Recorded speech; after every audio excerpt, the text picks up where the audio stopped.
Henesis Kapitulo 15.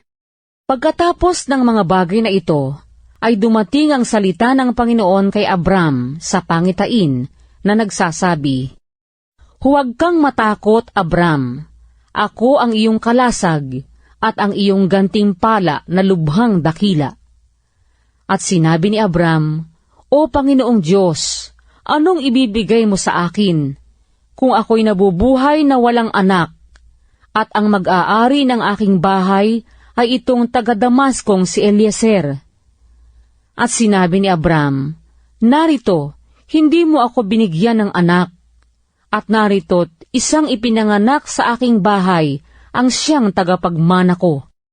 At narito, ang salita ng Panginoon ay dumating sa kanya na nagsabi, "Hindi ang taong ito ang magiging tagapagmana mo, kundi lalabas sa iyong sariling katawan ang magiging tagapagmana mo." At siya'y inilabas at sinabi, "Tumingala ka ngayon sa langit, at iyong bilangin ang mga bituin kung mabibilang mo." At sa kanya'y sinabi, "Magiging ganyan ang iyong binhi."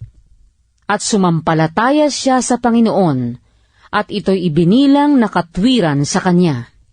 At sinabi sa kanya, "Ako ang Panginoon na nagpaalis sa iyo sa Ur ng mga Kaldeyo upang ibigay sa iyo ang lupaing ito na manahin mo." At sinabi niya, "O Panginoong Diyos, paanong pagkakilala ko na aking mamanahin?" At sinabi sa kanya, "Magdala ka rito sa akin ng isang dumalang bakang 3 taon ang gulang, at ng isang babaing kambing na 3 taon ang gulang, at ng isang lalaking tupang 3 taon ang gulang, at ng isang inakay na bato-bato, at ng isang inakay na kalapati."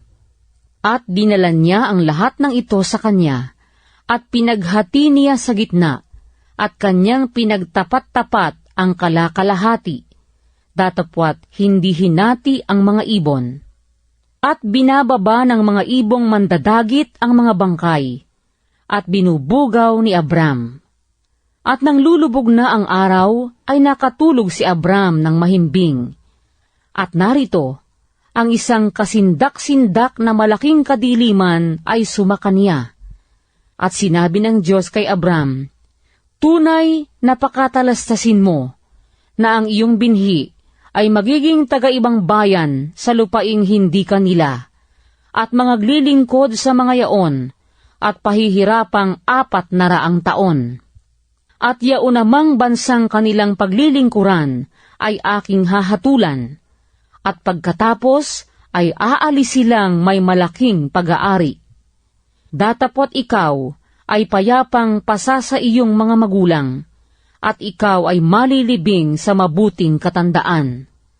At sa 4 na sali ng iyong binhi ay magsisipagbalik rito, sapagkat hindi pa nalulubos ang katampalasanan ng mga Amoreo." At nangyari na paglubog ng araw at pagdilim na narito ang isang hurnong umuusok, at ang isang tanglaw na nagniningas na dumaan sa gitna ng mga hinating hayop. Nang araw na yaon, ang Panginoon ay nakipagtipan kay Abram na nagsabi, "Sa iyong binhi ibinigay ko ang lupaing ito, mula sa ilog ng Ehipto hanggang sa malaking ilog na ilog Euphrates. Ang mga Sineo, at ang mga Seneseo, at ang mga Sedmoneo, at ang mga Heteo, at ang mga Pereseo, at ang mga Refaim, at ang mga Amoreo, at ang mga Kananeo, at ang mga Gergeseo, at ang mga Hebuseo.